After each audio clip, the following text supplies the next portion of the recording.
Welcome to the On Your Side podcast. I'm Gary Harper. And I'm Susan Campbell. Oh, boy. You know, we got the holidays coming up, right? So fast. It always comes up so fast. It happens, and then it's like you it got happens to again. get ready all over again. Are you ready?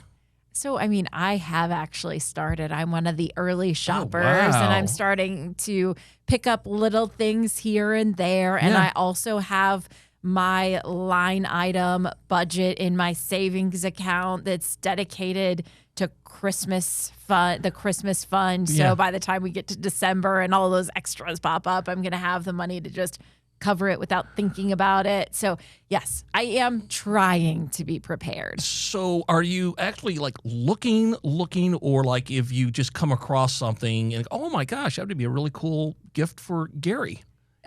Are you hinting that you need a gift? Need a gift, but Okay. So yeah, when I'm shopping, if something pops up and it's like, oh, that's an interesting sale, I'll just grab it. And then, for my nieces and nephews, those are more like, I know the characters they love or the kind of themes that work for them. And if I see something, I'm like, I'm going to be the first one to buy this. you got your hands full because you have your son's birthday coming up, and then Oh, it just happened. Yeah. yeah. He turned 7. How did that happen? Oh, so he's already had it then, huh? Yeah. Oh, so you had to do shopping for that. Yep. And then, Halloween is coming up. Not that the kiddos need gifts, but there's planning for that. Got to plan for that. It's a lot. It is. And then before you know it, Christmas is here. So plan ahead. Should I ask you, do you start shopping early for Christmas? Oh, absolutely not. No. How no. late do you actually push it? Well, there's really no deadline for me. Look, I'm an Amazon guy, okay? So, like, if I'm on there or I come across something or I hear something, I'll just get on Amazon and just buy it. Okay. And just have it delivered. But, I haven't done that yet, though, as far as, looking or trying to buy anything. Do you have ideas? Not really. I'll We'll just get tell you, my wife is the hardest person. People who have everything, they're hard to buy for, right? Yeah. So you got to get extra sentimental. Yes. Yeah. Or maybe we'll get some good ideas here today. Hey, maybe I could just write a poem and that will be free. Would that help? I dare you to try that. All right. So we're talking tech gifts. Yeah. And are you a techie person? I love tech. I think it's fun and interesting, but do I have the latest and greatest in my house? Absolutely not. I'm also a very cheap person. Yeah, and it seems like everything techie is always kind of pricey. Not really, but maybe most of the time it feels like it. Anyway, we're going to be talking about that. Prices, maybe how tariffs are going to affect them. Should you wait and buy or buy later or buy now? So for that, we're talking to Russell Holly. He is the Commerce Managing Editor over at CNET. How are you today, Russell? I'm doing just fine. Thanks so much for having me. Yeah, thanks for being on the On Your Side podcast. Let's talk to you a little bit about, have you purchased anything techie yet for loved ones for the holidays? I have, but entirely because this week I found these, this is going to sound really nerdy. There are these power strips that I found that have the USB port that's the same as the new iPhone. So I got 2 or 3 of them to put on either side of my parents' bedroom because they're still using ancient cables to charge their phone. Yeah. And so that was like a really quick thing that I could get that will give me some peace of mind for them when it comes to charging their stuff. Yeah. I love it. It's useful. Yes. And you've got something to cross off the list already. Yeah, that's Yeah. good. Listen, he's ahead of the game. So let's talk a little bit about purchasing now or waiting. What should we do? Are things going to go down techie wise?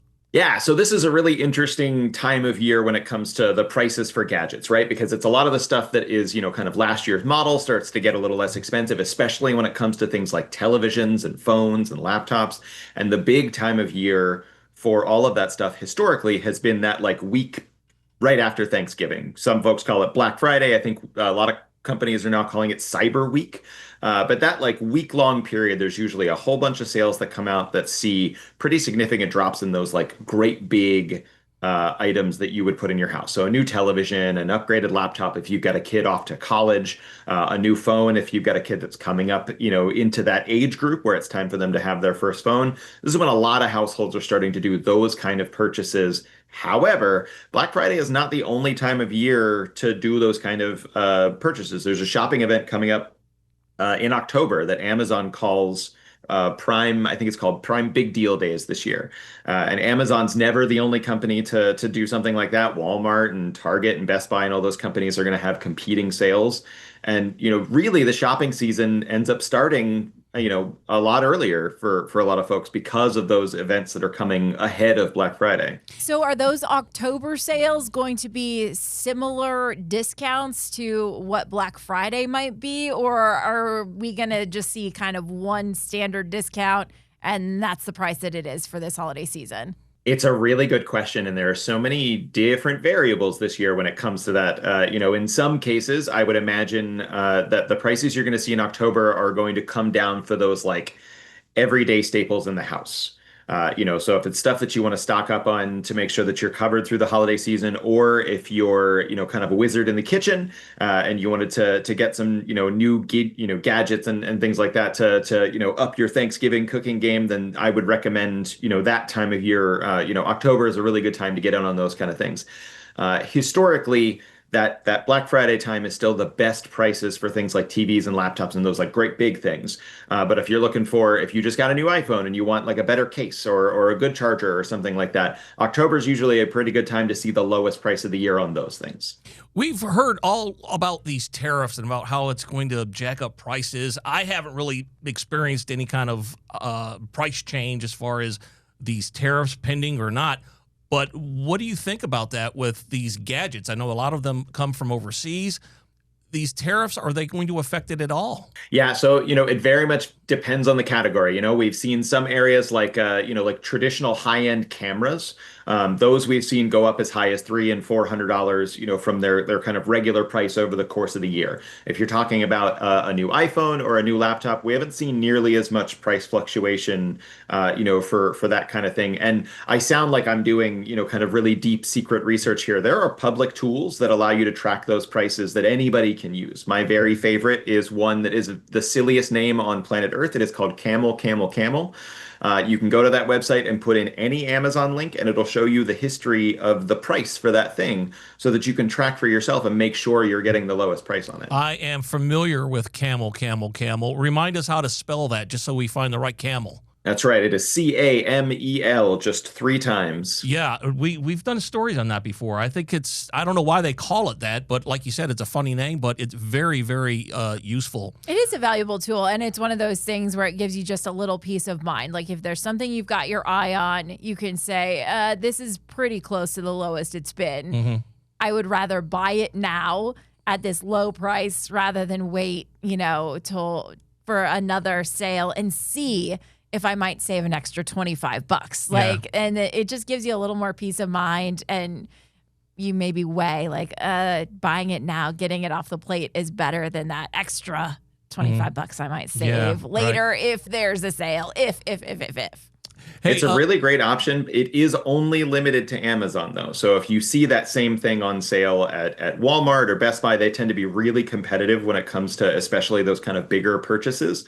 There's still a little bit more research to do there, but it's always a great place to start. Let's talk about that research. Besides just pulling up a lot of different retailers' websites, are there tips or tricks that make just price shopping and comparison shopping a little bit easier for these tech tools? I think you kind of have to go into it understanding that for those bigger items, those prices are going to be fairly constant between, like one place and another. If you see a difference in price, it often isn't more than, $20 or $30 if you're talking about a $700 television, a big thing to keep an eye on are things that are a lot harder to track, things like coupons. that some of these tools don't, factor in, or if it's, if some retailers will have, if you cross a certain price threshold, then you get free shipping. Walmart in particular started a subscription service that they call Walmart Plus that makes it some of those Black Friday deals are available to subscribers before they're available to other people. So if you decide that subscription is worth it to you, then you can make sure that you get that television at the best price. Otherwise, when that sale comes to you, they may be pretty close to selling out because other people have had access to it first. So it really depends from retailer to retailer. Great information. Let's transition to some of the high-tech gadgets that are really cool out there. And I want you to help me out here, Russell. My wife loves to cook. She likes to entertain. She likes to spend time in the kitchen. What are some high-tech kitchen gadgets that are out there that I might look at? So this is going to sound a little repetitive, especially if you have someone who loves the kitchen, but a good high-end air fryer makes a ton of difference. They don't take up a lot of room on the kitchen counter. A lot of the ones that are available now allow you to do way more than just heating things up. And you can combine that with work that you do inside of maybe an Instant Pot or a crock pot or something like that, and they make a massive difference in the kind of work that you do in the kitchen on a regular basis. Do you have an air fryer? I already have one, yeah. Do you love it? You know what? I use it basically for just baking things that are kind of small that I don't have to heat up the kitchen with in the oven. Yeah. But it does do a whole lot of things. I don't have one. You could put like a chicken in there and do a rotisserie in these things. I mean, they're really cool to have. They do a bunch of things. You know what? I have one of those. This is a good gift that you might want to get for your husband. Okay. It's a thermometer. It's a what do you call it? Like you use your app on your phone. And that's a pretty cool gift, right, Russell? Wireless thermometers are super handy. The cool thing about a lot of those wireless thermometers is it's the probe that you can put in the turkey and then put it in the oven and it stays. And when it reaches the temperature you want, you get a notification on your phone, and then you can kind of let it do its thing. You don't have to be the guy who constantly opens the oven to take a look in and let all that heat out. You can just kind of let it do its thing. A lot of these also work really well in grills and smokers, so that you can kind of set and not forget, but be nearby in case your phone tells you that it's time to go over there and do something. Those are really handy. Some of those companies will make it so that there's more than one probe in the set.